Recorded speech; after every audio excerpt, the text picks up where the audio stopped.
entirely possible.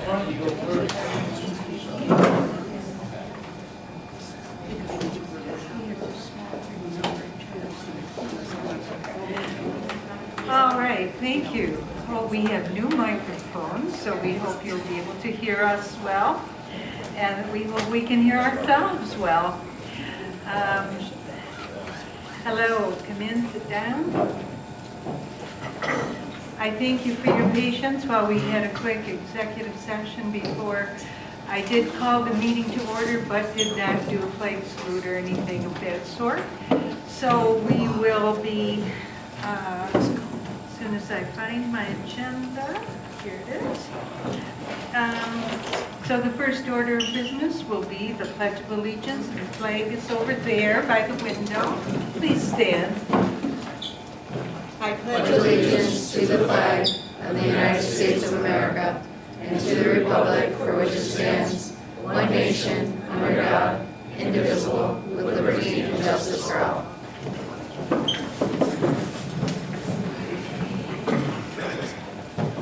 All right, a motion please to approve the agenda. Tina and Paul, all in favor? Motion is passed. We're down on number 4. Our first presentation for the evening is a presentation by Dr. Ramos, who is the BOCES, our BOCES district superintendent. So I'll introduce her now, Vicki. And I think she'll be using the PowerPoint here, so you may want to scooch aside so you can see.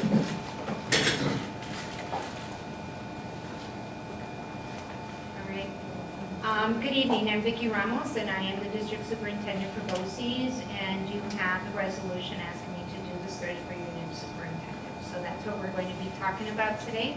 There are 4 components, 5 components that we pretty much do with the superintendent search, and they are up on our screen right there, which timeline for collecting feedback, which is very important. We're going to collect feedback before you even post the applications. It's important to understand what the community wants, what are you looking for, establish that profile of the person that you're looking for to be the next superintendent, and then with that profile we will create the posting. We will do the advertising for you. We will have a timeline for interviewing, and then a timeline for site visits, and as well as your announcement. We will do all the screening, the reference checks. We will work with Tina on rating schedules, and we will definitely maintain integrity to the process with optimal confidentiality. Gathering feedback. There's 2 ways that we will gather feedback. Third is our meetings that we will do. I will work with Steve in case he wants us to come to any staff meetings so they understand how the superintendent search happens. But the first 2 on the top are focus groups and surveys. There will be an online survey that will go live in October. That online survey will be accessed by parents, community members, students, actually anybody that will be on your website with the link. It will be on the BOCES website as well as with the link. That survey, as well as the focus groups, will be asking the same information. We know that we have community members that will not want to access the survey. They're welcome to participate in focus groups. The focus groups will be a qualitative analysis. They will be taped so that we can do the coding to those focus groups. They will ask the same questions those surveys ask. And the 6 areas that we will ask about will be professional experience, the importance of the professional success that you're looking for, level of educational background, personal characteristics or attributes that you're looking for your superintendent, any special knowledge or skills that you're looking for your next superintendent, and then a general question of current district issues. So those same 6 areas will be the same areas that the focus groups and surveys will address. Once we gather all the review of the data, we will then list for you the qualities and characteristics that data gave us in establishing that student profile. And from there, and then we will do the posting. So when we look at, we can go to the next one. So this is a very general timeline. In October, we will do the feedback. We will do all the advertising as to where the focus groups will occur, as well as when the online survey goes live. November, we're looking to do that advertising and posting of the job. December, January is the application period because of the holiday season. In February, the Board of Education will select those semifinalists. March interviews happen. Between March and April, those finalists are announced. If there's any site visits with the finalists here or the board going to the finalist home districts, that will be open for discussion and decision for the board to make. And hopefully by April, we will be making, the Board of Education will be making the next appointment. And that's it, unless we have any questions. No, I think we're fine. Thank you very much. Thank you. And thank you for coming. The next presentation is by SWBR and Campus Construction.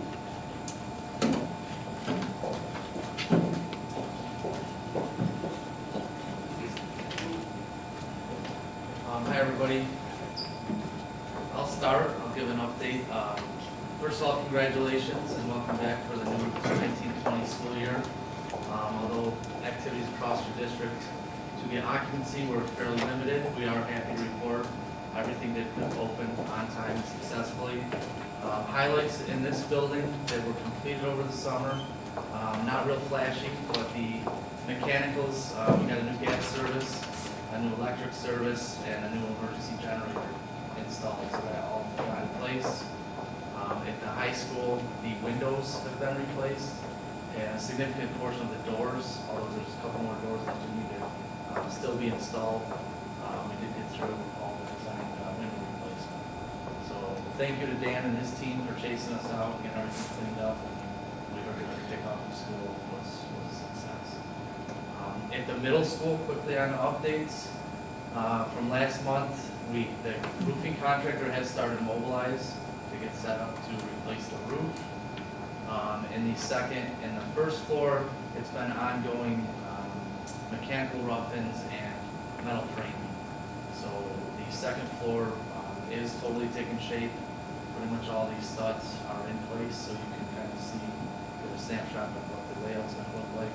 The mechanicals are chasing that up with all their in-wall mechanical rough-ins. Site work, not a lot was accomplished in the site work side. A new generator was set in place with some stairs over by the maintenance building, and a new retaining wall that kind of takes care of the grade change outside of the building in the backside for the parking lot was installed. So for there, we're still working on progress. In terms of finalizing the credit proposals for the work that was terminated at the elementary school, it's still ongoing.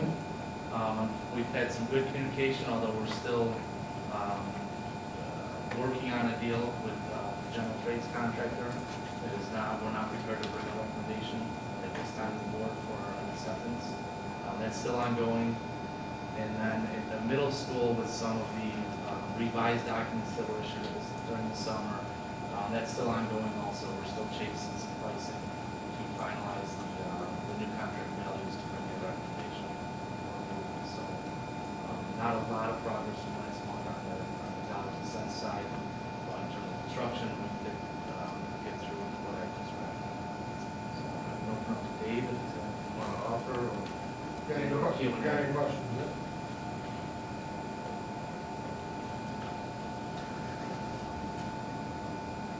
I guess not. Okay. I guess not, I guess. John, is there? No, I think,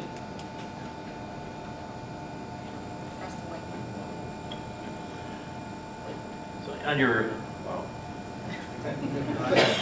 This new thing is really great, okay. On your executive summary, you talked about having the school credit, elementary school credits for the 6 contractors, and the final, the general trades will be closing in on final negotiations. Yeah. And you're pretty positive about those things being done in a positive, The positive way for us? The 4 that we recommended, we think are very positive. The fifth one is the electrical. That's in really good shape. We have not finalized the recommendation. We're optimistic for general trades. We're still in heavy negotiations, but we're not going to accept anything that's not fair and reasonable. So we do have optimism that we can close it on a deal sooner than later, although it's been a couple months now, so I'm hesitant to give a final date. But we're not going to bring something to the board that doesn't make sense or doesn't seem fair. Good, thank you. Anyone else? All right, thank you very much. Thank you. Looking good, Steve. Not even one bit of sweat. It is time for public access to the board. I do realize that the sign-up sheet was locked in with us in executive session. Was there anyone who wanted to sign that didn't have a chance? All right, thank you. Is there anyone there, Tina? No. No, okay. Reports to the board. Tonight we start with the elementary school. Good evening. Thank you for taking the tour with me. You may want to pull that mic down a little bit to get close to. Thank you. If any of you, this is new. These are new microphones. So if you can't hear, do something, and we'll try to fix what we're doing. Because we don't know what we're doing with these at all. How's that been? Is that a little bit better? Okay. Thank you for coming to visit us tonight. It's fun to show off what we're working so hard on here at school. And there was a lot of work this summer that took a hardy team to get done and be welcome for our students. And I think the hard work really paid off because the building looks fantastic, in my humble opinion. But I wanted to emphasize in our improvement plan 3 quick things. The first thing is those Tier 1 instructional meetings. We've done some work on data review cycles, which data to look at, what data to collect, and those begin tomorrow. We launch right into the work right away. So we're excited for teachers to get together again and start evaluating student progress right away. We just released a professional development survey to our staff to measure what their needs and interests are and what they would like to offer to their peers. And then the last piece is that MTSS model is always a work in progress. We're excited to refine our procedures. What we're really emphasizing there is that we're trying to improve the outcomes for all students, and that the MTSS process, more than anything, should be a fluid process where students move between the tiers. The goal is to identify a student who needs that Tier 2 remediation or intervention, and then give them what they need and then move them back to Tier 1. Or to identify if a student needs to move on to a Tier 2 plus or a Tier 3 in quick time. I think of it in that saying about justice, justice delayed is justice not delivered, and I want to do the same thing here at school, is that we want to make sure we're not wasting time and that these systems are working together to meet kids' needs right away in a timely fashion. That's what I have. Questions? Paul? Yeah, in your improvement plan, you had that 3% for the Tier 2 and Tier 2 plus. Was that just for that group, or? No, it's our goal. It's within the MTSS structural goal to improve all student outcomes. So a student wouldn't necessarily be considered a Tier 2 kid.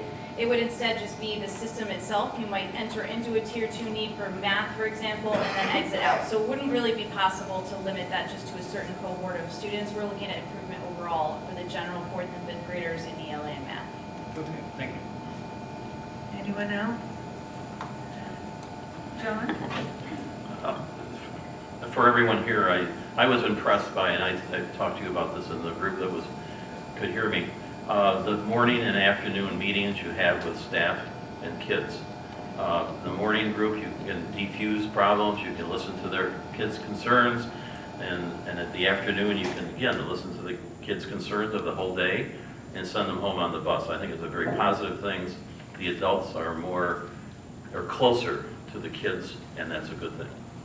Just want everyone to know that I think it's a great thing you've done there. Thank you. I agree. That's really connected to our 3rd goal there, the full implementation Right. of responsive classroom. We're really aiming for 100% of classrooms this year. Well, thank you, and I want to thank you for touring us about the building, and showing us neat, wonderful things. I kind of felt now I was part of the opening of school. It was exciting to see all the students' things, and the teachers were obviously very ready for those kids to come in. That's wonderful. Thank you.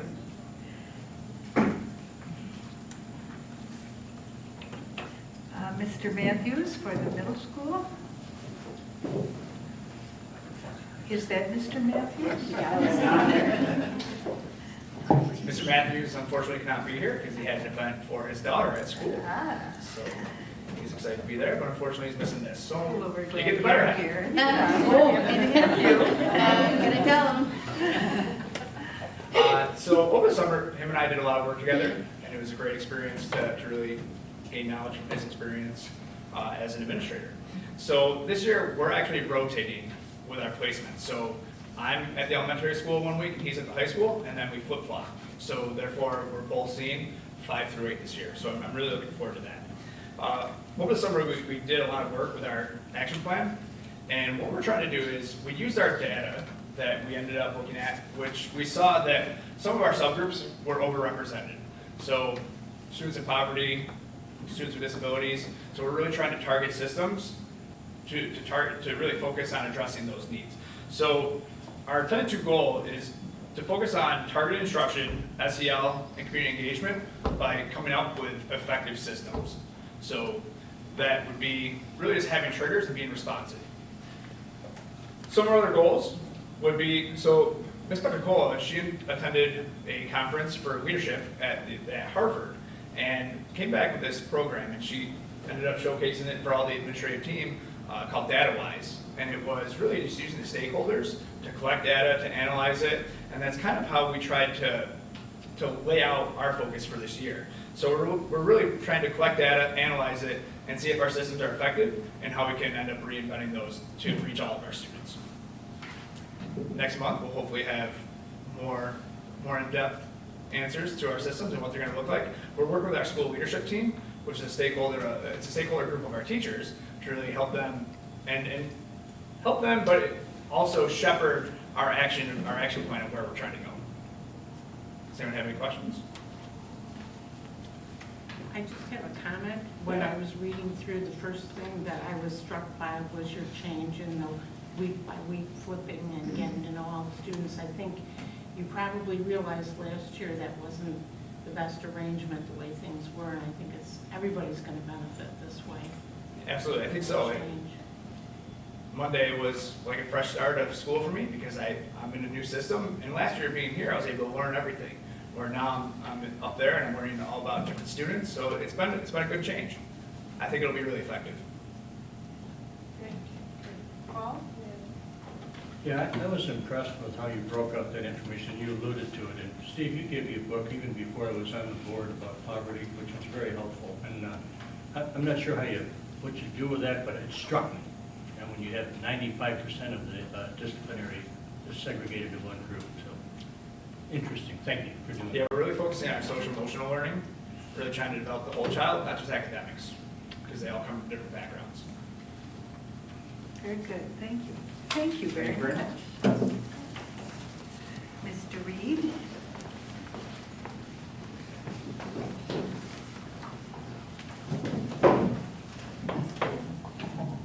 Good evening, everybody. Our report also focused on our improvement plan for the coming year. We had some questions regarding that I'd like to address.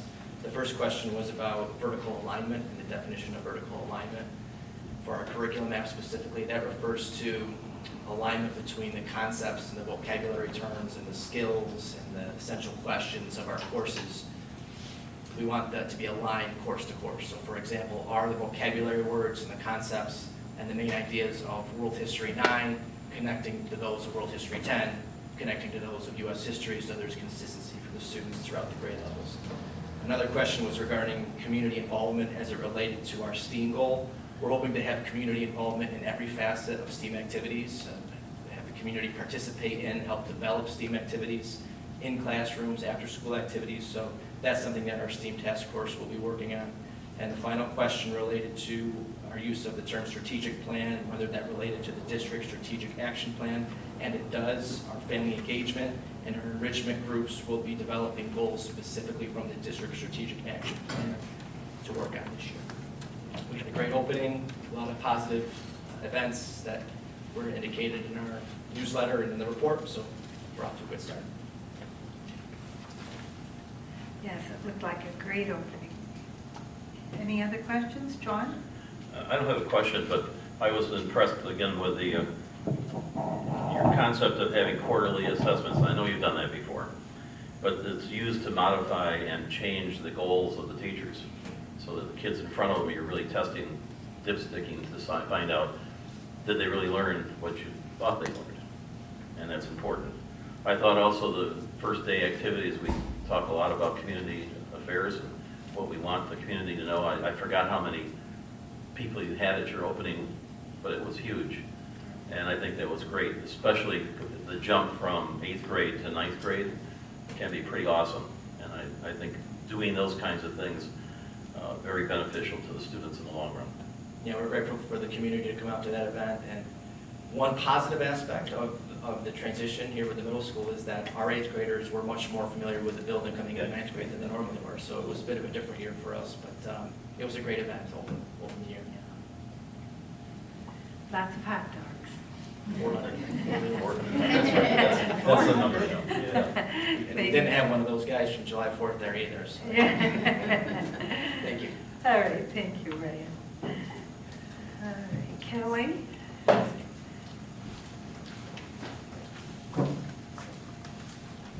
So I spent most of the summer transitioning from the assistant principal with Melissa and leaving like my better half to being solo in my office and not sharing anymore, so that's been a nice change. I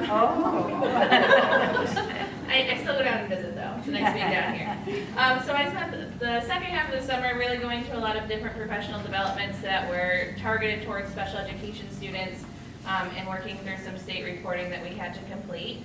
One was looking at our English language learners and looking at what the plan is for them, and then meeting with those teachers just this past week to really look at what we're doing, how we can have those families come in and meet with us, and making sure that we are making everything accessible to the families as well. The other thing was meeting with the state to look at our suspensions of students with disabilities.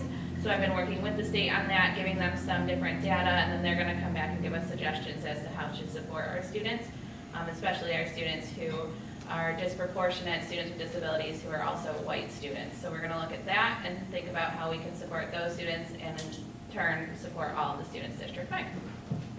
Anybody have any questions? In your report, you were talking about the therapeutic crisis intervention, and that teachers are going to be, staff is going to be trained for that. That's something new, isn't it? We've been doing the TCIS for several years. We've had a couple of trainers. Nikki Clement, our school counselor at the elementary level, has been one of our consistent trainers. Last year we sent 2 staff members to be trained, and then I went through it this year as well. So now we have 4 staff members who are trained who can train everyone in that de-escalation piece, and if needed, that restraint piece as well. So we have about 10 staff who are signed up to do it in just a couple of weeks. Great. I was looking at your graph here of the students who moved in or moved out or whatever, and I thought, wow, we had quite a few move in over the summer who need special services, didn't we? We did, yes. That was a learning curve to place those students on class lists that I didn't necessarily know the teachers yet. So we were able to do that, but it looks like after a couple of weeks we'll have a review just to make sure that their programs are appropriate. And I didn't know what a 504 is. It's kind of like a general education plan for gen ed students who have some sort of medical diagnosis. So a lot of them are students who have ADHD who need some sort of accommodation. Did we have any move in that need outside of school placement at other places? Not currently, but we have quite a few of our own students who are out of district though. Yeah. Good, thank you. You're welcome. Thank you. Mrs. Roberts-Grandis.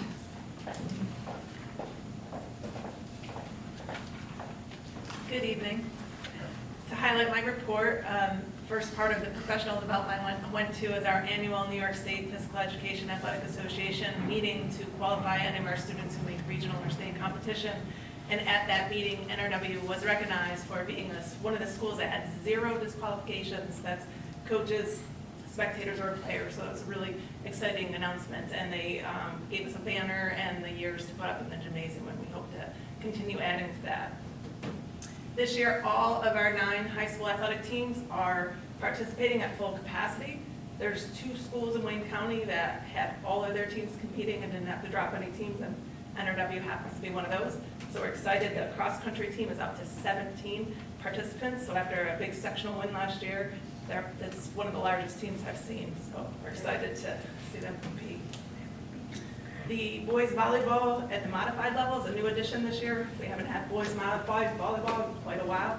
Coach Cody Lapp will be leading that team, and right now he has 11 boys signed up. So we have the elementary gym at regulation with new netting to see them compete.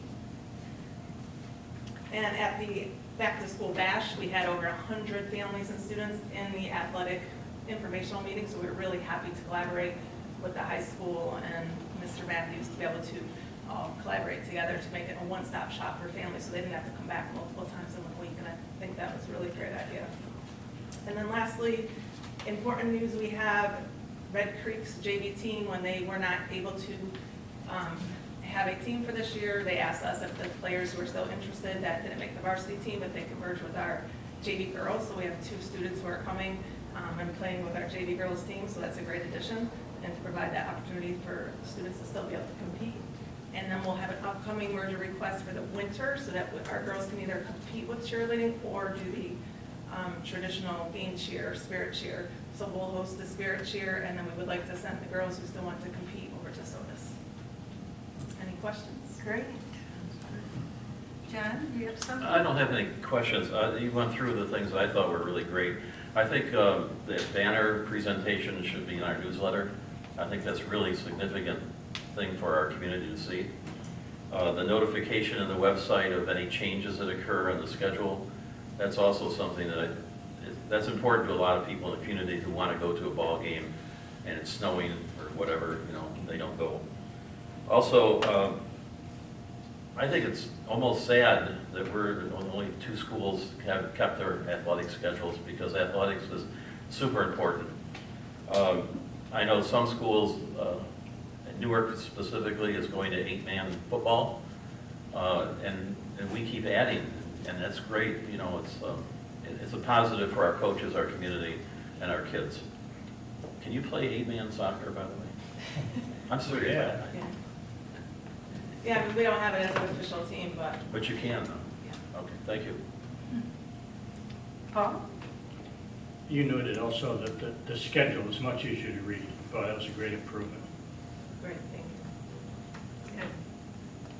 All right, thank you very much. And Bridget. One of the things that I wanted to address was the chronic absenteeism work group that I'm involved in, and our campaign to bring that message to the county.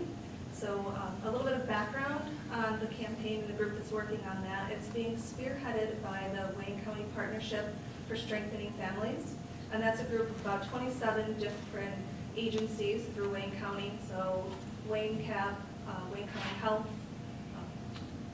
Wayne County Department of Aging and Youth, Delphi, Catholic Charities, and other groups are involved in that. And then 7 school districts have committed to be a part of this group as well. North Rose-Wolcott is one of those. So one subgroup of this group is working and focusing on chronic absenteeism. So on July 16th, I represented North Rose-Wolcott with the agencies and the school districts, and we got together with the idea of coming up with different ways that we can get messaging out around the issues with chronic absenteeism and how it really affects students long-term. So a lot of people look and say, well, we missed 1 or 2 school days during the month, but that ends up being 10% of the school year, and how does that affect them long-term? So some of the things that we'll be seeing immediately are social media pieces. So the hashtag, two hashtags are show up. So that's kind of the message that we have branded is show up. And so from that, we're going to be working on creating videos with students. And so then we're going to be using those to show throughout the county and kind of create kind of competitions throughout the county and hopefully pick some different winning schools each month and share those with media sources. The next thing that we'll be seeing is advertisement between all of the school districts is going to be going into the newspaper, and that should be coming out in the next month. After that, one of the big things that we're really pushing for, and we're trying to make inroads with, are pediatricians' offices, because that's one place where we don't see a connection right now is with pediatricians, but they are probably one of the first sources where we can make a change, because they have that direct connection with parents, as in the pediatricians' offices. So we're working right now on making kind of an information card to give to pediatricians so that they have that ready access to information to share with parents when they go to the pediatrician's office. Because it is one thing we can talk to parents about, but they may not have the good background information about why absenteeism and chronic absenteeism is so negative to students. You may talk about, well, you missed 10 days in a row, how does that affect you? But a lot of people don't necessarily understand why those missed days, sporadically can affect students. So that's one of the next things that we're going to be working on is creating that so we have that ready when we can make that first inroad with pediatricians. So that will be happening next.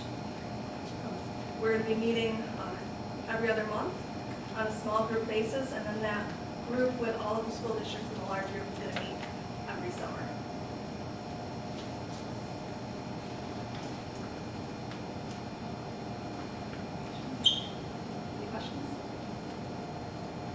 Anyone?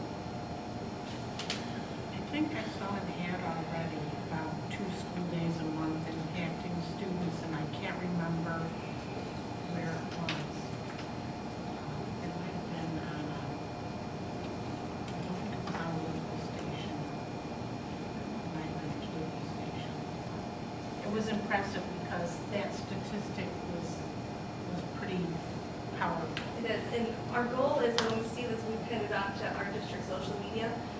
They're going to be focused on, some will be focused to parents, some will be focused to students, some will be focused to the community as a whole, because obviously this is going to be a community-wide issue, some will be focused to specifically teachers and how can teachers help with the issue.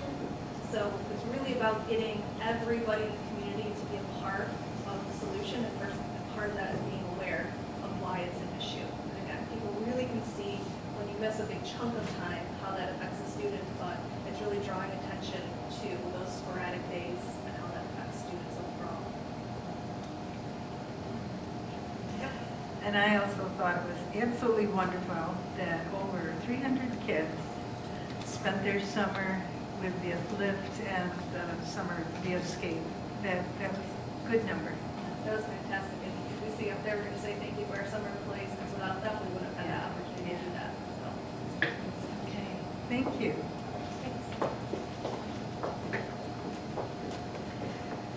No, our student wasn't here tonight. She has a valuable game. Oh, wow. Does a lot. Very That's good. okay. We're okay with that, aren't we? All right. On the good news, we do have a presentation for us board members with some good news about our summer people. Megan, are you doing this?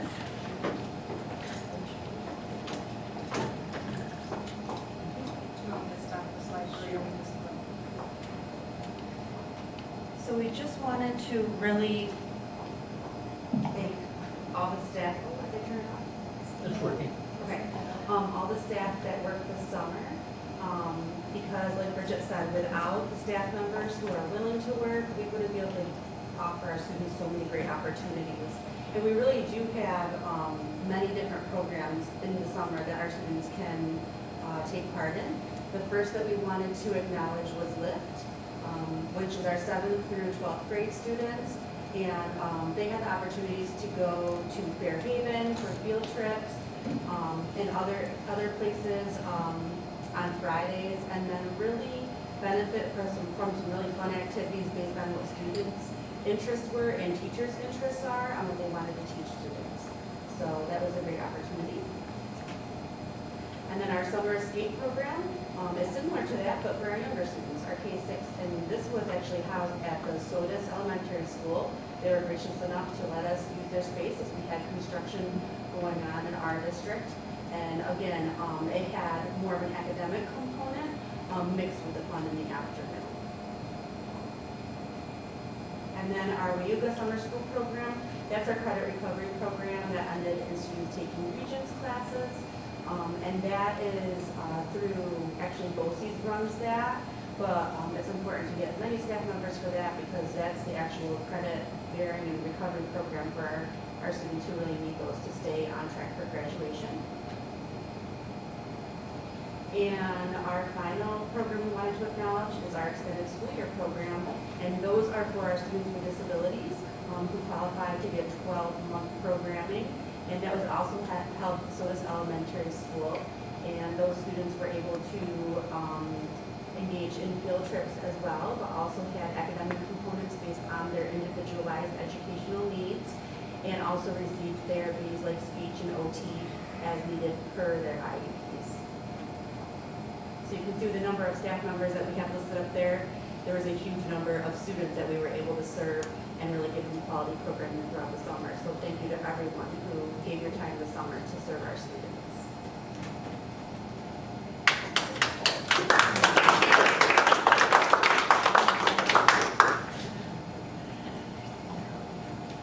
Who said teachers have summers off, huh? Well done. Well done to the teachers, and well done for providing continued education and fun for kids. That's marvelous. Our kids are lucky for that. I think we will take a short break.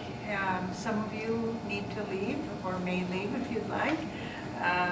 And then we will reconvene in 5 minutes and continue with reports. And for those good, all that good news. Does anyone else have any good news they want to share before we move on to reports?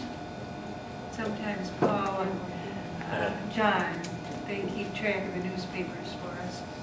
Well, our varsity soccer team beat Red Creek, so that's gone. Yay. Okay, well, good news is school has started. Seemed to go well. At least those big yellow buses were all on the road. So our first report and continuing is from Megan. All right. So I just wanted to backtrack a couple weeks into summer and mention that we had a great new teacher orientation. We have a great crop of new staff members who are eager to join the district and work with our kids. And I think we had a really fulfilling 3 days for them because we actually had people help plan it who have been through it before and gave us really good suggestions about how to make it better. So it was a time for them to learn about processes and procedures in the district, but more importantly, they had time to learn about each other and kind of connect as a team, so they had that relationship piece coming in, which is so important to maintain new staff so they feel like they're connected and they have people to work with. In addition to that, I wanted to just highlight again, I put it in my presentation or in my report, just how much staff came in and worked over the summer on developing curriculum maps and also participating in professional development. There's thousands of hours of time put in this summer, and it's really going to, made a difference, I think, for people just to feel ready to hit the ground running in September, to have the time to get that work done and really move forward with our initiative of having the curriculum maps completed for the district. And of course, they're not done. There's still a lot more to do, and you never are done with curriculum maps, but we're going to keep working on it. And I did want to ask, I know you had a question about curriculum mapping, and is that something the whole board would like a presentation about, and exactly what that entails, or is that something that could be an individual meeting? We'll talk about it at our second meeting. Okay. Yep, and you can let me know. Great. Yeah. I also just want to say opening days went well. It was great having all the staff back and having some presenters come in from the outside for that. And I was excited to attend the back to school bash. Along with that was the Chromebook handout, which was a huge undertaking. But we really had so many families in to come and pick those up. And it was just, like Robin said, it was really great to have so many events rolled into one because we got such a huge turnout. And I've been in the classrooms and the kids are using them. And it's really great because, especially at the elementary school, I've seen the routines and procedures being taught to not only use the Chromebooks, but to care for them. Where to put them away, how to plug them in, you know, a student going through and making sure they're all plugged in at the end of the day. So I think it's really great that the board supported having that one-to-one initiative because teachers are really using them in their classrooms, but not just using them in their classrooms. You know, it's a mixture of things, which is what we would want to see. So overall, I've been in classrooms this fall, and it seems like a great start to the school year. Both teachers and students seem happy and positive to get going, and I'm looking forward to the rest of the school year. Questions? Yes, Paul? This may be way too early. Do you have any feedback about Chromebook usage at home and the issues of internet access? I haven't heard anything yet, but like you said, it is early. And I'm thinking that we will hear that. I know there are some kids who choose to leave them at school because they know that they cannot use them at home. And that's something that we'll have to look at to make sure there aren't things assigned that they're supposed to be doing at night if they don't have it. But I haven't heard anything, but I'll keep my ear open and let you know. Okay, thank you. Yeah. It kind of goes along with what I was going to ask. Do we have hotspots available for students that don't have internet at home? Not right now. So I've asked for our grant writer to look at grants because there's certain grants like one's called like Kajit where you can fund to have hotspots in homes for students. So it's something we're looking into. Great. Because I think that's the next step. I do believe the libraries are hotspots, but they get to the library. That's an issue. I also wanted to say, when you were talking about all the hours that teachers put in, as we walked around, those rooms were totally ready for kids. You know, those things that are on the boards and on the chairs and in the hallways and all, that doesn't happen in an afternoon. That's days and days of coming in and getting those rooms ready. And people who aren't in education have no clue how much work teachers put in. That's my soapbox for tonight, until I find another one. Okay, thank you. Bob? Now, I believe that I did include all the information in my dashboard. Usually there's one or two things that slips my mind, but it's still slipping if that's the point. I'd be happy to answer any questions. Okay. I have a question about the free and reduced lunch forms. What kind of, we need those turned in to activate the free program for next year. How is that going to happen? Not necessarily. So the Okay. community eligibility provision program that we are on is actually, we are qualified for 5 years to provide this program. The importance of the free and reduced lunch form still being put in as it goes into the state data bank and establishes the percentage of our population that does qualify. And that, as you know, is one of our key factors when it comes to the state deciding how to distribute state aid. So if people weren't to turn those in anymore, and it appeared as though we didn't have as many people with free and reduced lunches, it would make the community look wealthier, and in theory, we could receive less state aid for our operating budget in future years. Yes.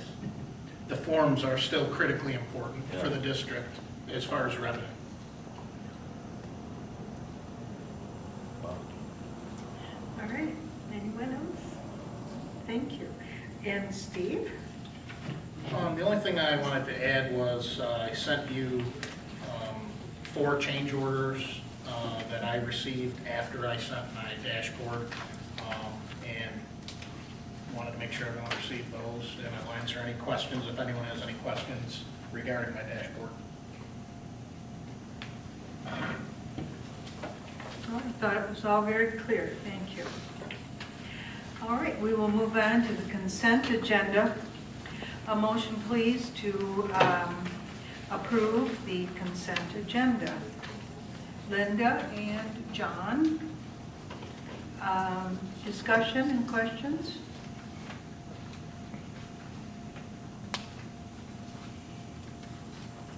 All in favor? Motion is carried. At this time, a motion to add the green sheets to our agenda. Jason and Tina. All in favor? Motion is carried.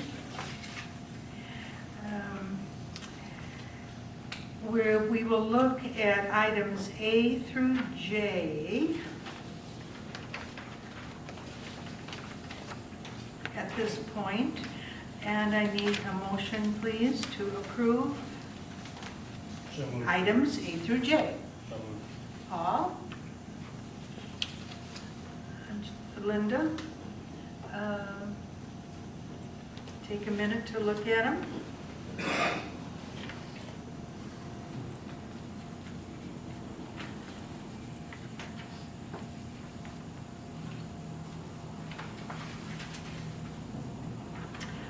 Okay.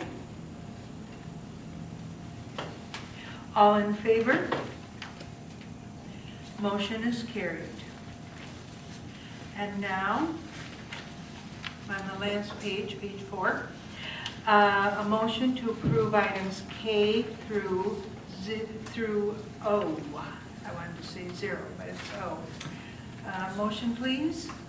John? Paul? Moment to look them over.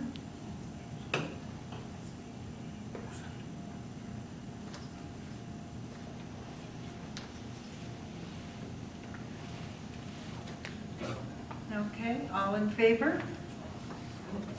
Motion is carried. All right. Is there something? In that case, there being nothing more on our agenda, a motion please to adjourn. Tina and Paul. All right, all in favor? Yes. Motion is carried. We are adjourned. Your sound system is better. You like it? I do too.